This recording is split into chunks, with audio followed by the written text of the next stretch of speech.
I'm divorcing you because my mistress is pregnant with a son. You're a defective product for not bearing a son. So get out. Mistress? You can't mean that woman. Pointing at the woman next to her husband, Brian, the woman retorted with displeasure. Don't point at me. I'm Aurora. How rudely middle-aged of you. That's right. That's why I'm dumping you. Brian and Aurora sneered. I was dumbfounded. How can she openly admit to being a mistress? Normally, you'd hide such a thing. And to divorce because his mistress is pregnant? There's a limit to making selfish claims. Does he have any idea how much I've put up with? Well, divorce suits me fine. I have plenty of evidence, and he's admitted to the affair. I'll discard this husband for compensation. I'm going to bring him to the lowest of lows. Prepare yourself. I clenched my back teeth and headed to my room. My name is Serenity. I'm a 43-year-old housewife raising 4 daughters. My eldest, Luna, is 11 and in middle school. Stella, 9, is in elementary school and mostly takes care of herself. But the younger 2, 5-year-old twins, Mary and Lily, still need a lot of support. Still, I cherish being able to care for them now. It makes these precious days all the more enjoyable. You might think we have a happy family, but in reality, we don't. The in-laws I live with, Dominic and Hazel, are always complaining about me, and Brian is hardly ever home. Our marital and family relationships are as bad as they can get. Brian must be cheating with someone somewhere. Of course, I've hired someone to investigate Brian's conduct, but the girls need their father.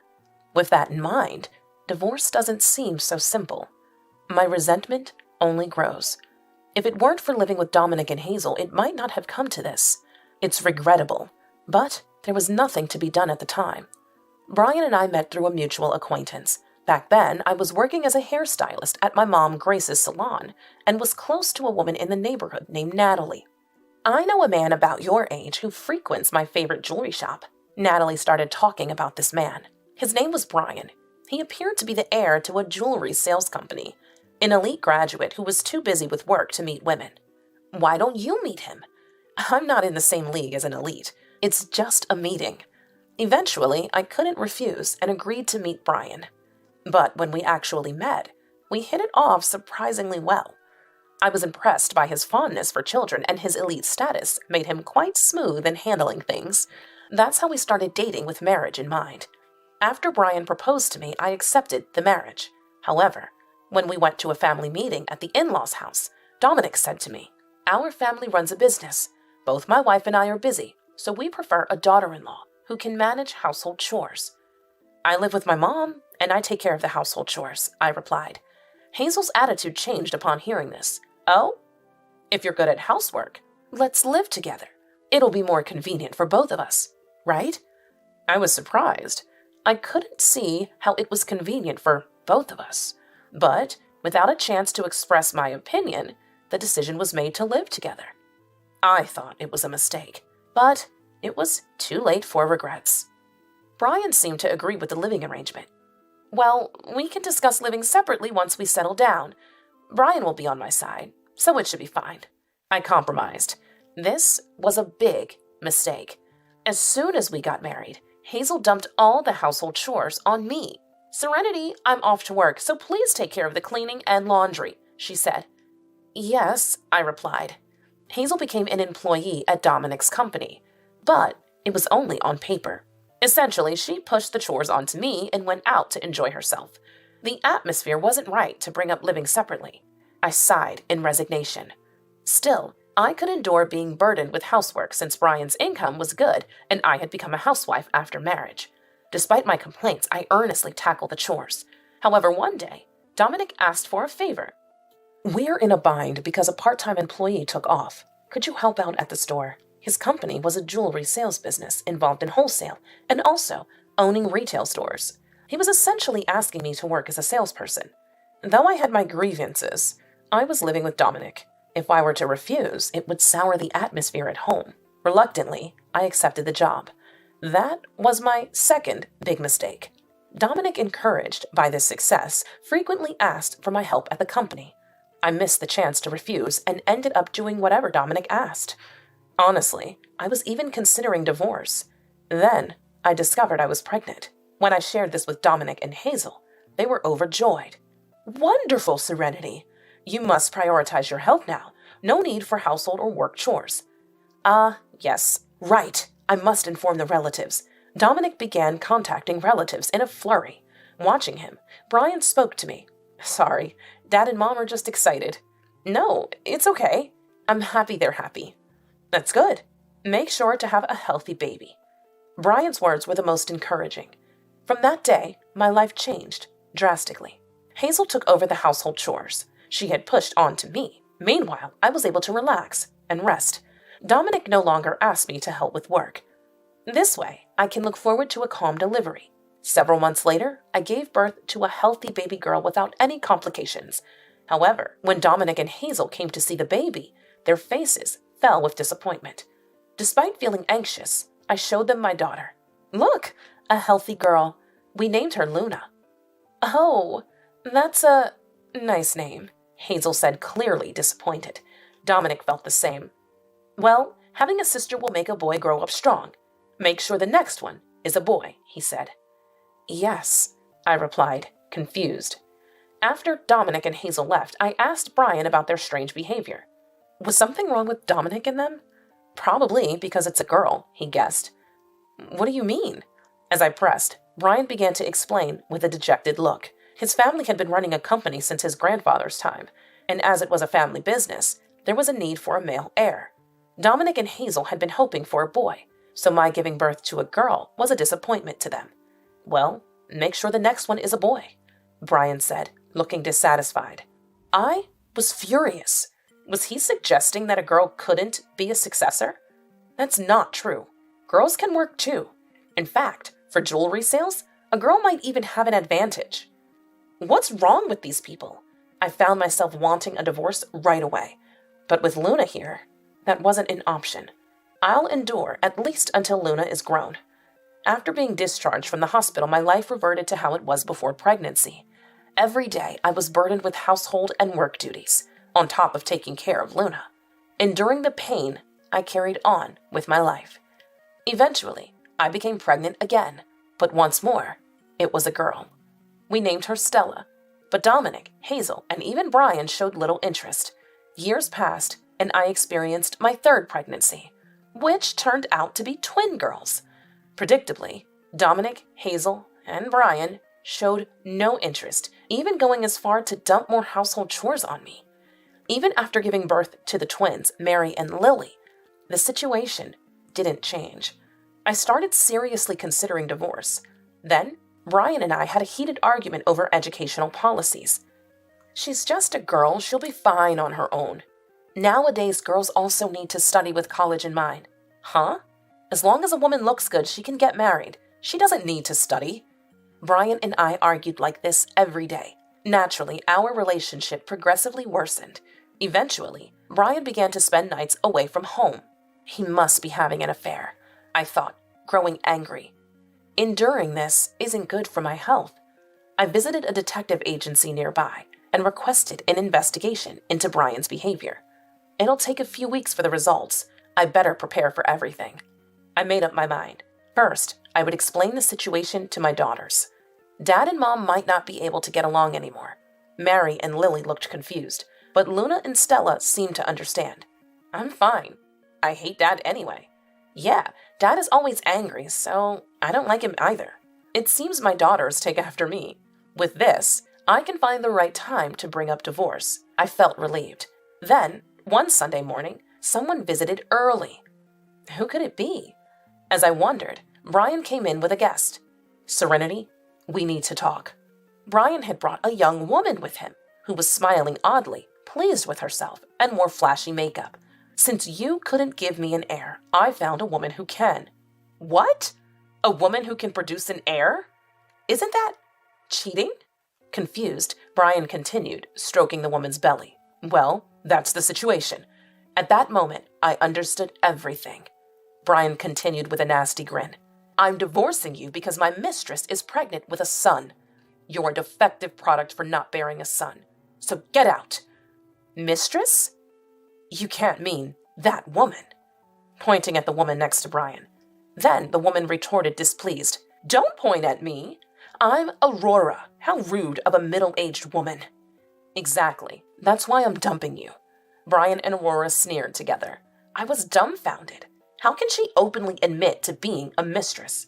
Normally, you'd hide such a thing. And to divorce because his mistress is pregnant? He should limit his selfishness. Does he have any idea how much I've tolerated? Well, divorce suits me fine. I have plenty of evidence, and he's admitted to the affair. I'll discard this husband for compensation. I'll make sure he hits rock bottom. Be prepared. I clenched my back teeth and headed to my room. There, I noticed my 4 daughters outside the room. Holding them close, I whispered, I couldn't make up with Dad. Don't cry, Mom. We're here for you. Luna comforted me. I hugged my 4 daughters tightly. Then we began preparing to move. I contacted a moving company and also called my mom, Grace. Mom? About what happened recently. It didn't work out, did it? Mom gently asked. I had informed her when I requested the investigation. It seems Brian is cheating, so I might get a divorce. Yeah, that's right. Then you've got a tough road ahead. Come back home immediately. I'm preparing everything. Thank you, Mom. Later, I moved back to my parents' house with my 4 daughters. Although I had been worried, my daughters didn't seem down. In fact, they were happy to go to their grandma's house. But that doesn't resolve everything. The discussions about child support and compensation weren't finished yet. Moving back, I could resume working as a hairstylist like before. But it would be tough without child support. I hope we can have a reasonable discussion. That was my only concern. After moving, I started discussions with Brian about compensation in the divorce proceedings. But, as expected, we were at an impasse. You're divorcing me because you cheated. It's because you couldn't bear a son. I haven't done anything wrong, Brian boldly claimed. Does he not think cheating is wrong? I was appalled by his childish attitude. Eventually, months passed without any resolution. By then, Brian had stopped answering my calls. I guess I have no choice but to go to his office. I was contemplating this when suddenly my mobile phone rang. It was Brian on the other end. Serenity, can you talk right now? After all this time avoiding me, now you want to talk? How self-centered. I retorted with displeasure. Brian went silent, so I hurried to continue before he could hang up. So, what do you want to talk about? I was wondering, would you consider remarrying me? I thought I had misheard. So I asked Brian to clarify. Did you just say remarry? You're joking, right? I'm not joking. Things are just the worst right now. Brian sounded quite down. Despite the hassle, I asked why. Brian then shared his story. A few days before the call, he received a message at work from his parents that Aurora was about to give birth. Thinking the long-awaited son was arriving, Brian rushed to the hospital. By the time he arrived, Aurora had already given birth. But Brian found his parents standing dumbfounded outside the delivery room. Did something happen to Aurora? Brian asked the doctor. The doctor said the birth was successful. Curious, Brian went to see the baby. At the newborn room, a nurse pointed out Brian's child. But the moment he saw the baby, Brian turned pale. The baby clearly wasn't mine. But if it was just born, I began suggesting perhaps it was too soon to tell. But Brian interrupted loudly. The baby's skin was dark. But Aurora and I are both white. It was evidently not his child. I figured as much. I found myself responding. Brian retorted with displeasure. What do you mean by figured? Before you decided to divorce me, I had an investigation done on you, I explained. An investigation? Brian was shocked. I continued nonchalantly. I had your affair partner, Aurora. Was that her name? I had her investigated too. And? She had other men she was close to, including a black man. Maybe he's the real father, I teased. But I thought, you really believe that? It's laughable. Like a young woman would be satisfied with a middle-aged man. I laughed loudly at him. Brian's anger exploded, raising his voice. Shut up! Don't laugh! Ignoring Brian's words, I laughed heartily before bringing up the subject of child support and compensation. About the child support and compensation. Shut up! I said we should remarry. And I said no, I yelled back, and Brian shouted even louder. If you don't want to remarry, then you raise the kids. That's the condition for paying compensation and child support. What an outrageous thing to say. I was so appalled I was left speechless, and he hung up on me. After that, the phone went unanswered. If he won't take my calls, we can't talk. I don't want to see him, but I guess I have to go to his company, I muttered as I shoved my mobile phone into my pocket. Then I went down to the beauty salon below. Natalie, a client, was waiting there, and Mom was attending to another client. I greeted Natalie with a friendly smile. Sorry to keep you waiting. It's okay, but I'm sorry for the trouble with that matter. Natalie was considerate enough to not mention Brian's name. No, it's fine. We're just arguing about the compensation. Are you really okay? Natalie looked at me with concern. I faked a smile. He doesn't think he's done anything wrong, so he doesn't plan to apologize. That's tough. It would ignite a firestorm if it got out on the internet, but I don't plan to blow things up that much. I laughed as I responded. I noticed Mom's client eavesdropping. It's better than bad rumors spreading. I pretended not to notice and started my work. Eventually, Mom's client left while I was cutting Natalie's hair. Then, Natalie spoke up. Serenity, about the client just now. Shouldn't you have asked her not to spread the word? It seemed Natalie also noticed the eavesdropping. If bad rumors spread, maybe they'll learn their lesson, I replied with a smile. Soon, Natalie's haircut was finished. I left the rest to Mom and retreated to the back. Then I tried calling Brian again, but he didn't answer. A few days later, on a day the beauty salon was closed, I went to Brian's company. However, Brian wasn't there. I was told he was at the store. Reluctantly, I headed to the store. As soon as I entered, I heard a familiar voice. Oh, what brings you here? Looking up, I saw Hazel standing at the counter. It's been a while. How vulgar of you to barge in here. Despite her bold words, Hazel seemed somewhat emaciated, likely affected by the revelation that Aurora's child wasn't Brian's. I addressed Hazel with a disdainful smile. Can't help it, he's been avoiding me. What did you say? I just want to be compensated. How do you plan to take responsibility? My words caused a stir among the customers in the store. Hazel, sensing the situation, began to panic suddenly. Please, not here, stop this. But it's all about settling with money, right? That's better, isn't it? I said this exaggeratedly, causing quite a commotion around us. Unable to bear it, Hazel grabbed my hand and led me to the back of the store where Brian was working. Hazel addressed him. Brian, you have a visitor. Brian looked up, and our eyes met. Serenity? Since you've been ignoring me, I had to come to you. No, I wasn't ignoring you. It's just that... Brian became flustered. I told him, laughing. What about the child support and compensation? That is, well, you can pay, right, Mr. Future President? I said this sarcastically. Brian finally seemed to give in. All right, I'll pay. Just stop. This way, the discussion about child support and compensation finally began. However, this wasn't really a discussion. The details of the compensation had already been decided. It was just a matter of Brian agreeing and signing. He had been avoiding this because he was fixated on remarrying me. My visit was also to firmly reject any talk of remarriage. I watched Brian sign with a mocking smile. After leaving the store, I was approached by Aurora. She was wearing miserable clothes, a far cry from her appearance that day. Long time no see. What happened to you? You look terrible. I said this mockingly, and Aurora scowled. It's your fault, because you wouldn't take the child. Aurora was kicked out by Brian because I refused to take her child, and she was blaming me. She didn't seem to understand the concept of reaping what you sow. However, this meant I would be criticized, so I diverted Aurora's attention. Don't complain to me. Ask Brian for child support.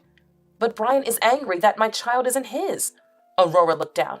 I smirked unpleasantly. I'm sure he'll listen now. He was in a good mood since he listened to me. Of course, that was a lie. However, if Aurora entered the store, an argument was bound to happen. But then, it would seem as if, following our previous interaction, a disturbance had occurred. Brian's company's reputation could be destroyed in an instant. That's what I thought. Is that so? Then I'll go. Aurora entered the store. I watched her go, and then walked away from the shop. I didn't check what happened, but that evening, local news reported a woman causing a disturbance in the store. Hopefully, this taught them a lesson.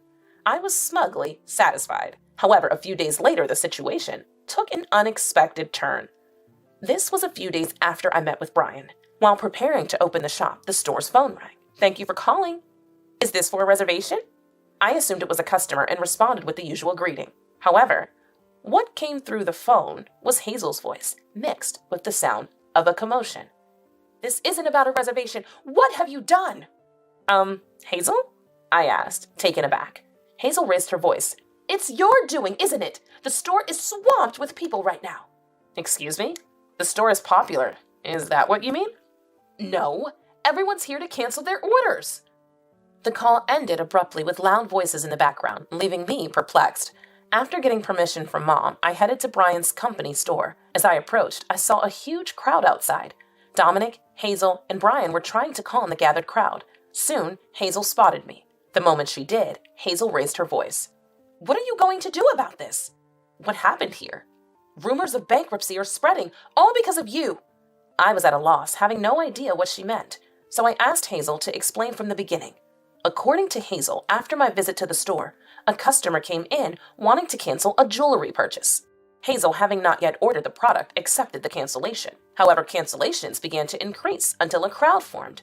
I had an inkling about the cause, but asked anyway. Why did this happen? There's a rumor on the internet saying it's dangerous. While talking, the crowd pushed me away from Brian and the others, forcing me to leave the scene. I learned the full story a few days later. The whole incident unfolded like this. It all started with a conversation in my beauty salon. That day, a client who had overheard my conversation with Natalie posted anonymously on the internet. There's someone arguing over compensation, the son of a jewelry company's president. They must have thought it would be safe to post anonymously. Actually, that alone wasn't the problem. But a few days later, Hazel and I ended up arguing in the store. Someone who saw that posted similarly online. There's a commotion at a certain jewelry shop. They're talking about compensation. Then, the news about Aurora topped it off, making it easy to identify the company and store, leading to rumors that the store was in danger. This turned into bankruptcy rumors, causing customers to rush for cancellations, similar to a bank run during a financial crisis. Consequently, the company went bankrupt, leaving Dominic, Hazel, and Brian in debt. Now they're living on part-time jobs, leaving me worried about receiving child support and compensation. I should have taken the child support and compensation in one go, I occasionally thought, but living quietly and happily with my 4 daughters is fulfilling enough. My daughters are more important than money, without a doubt.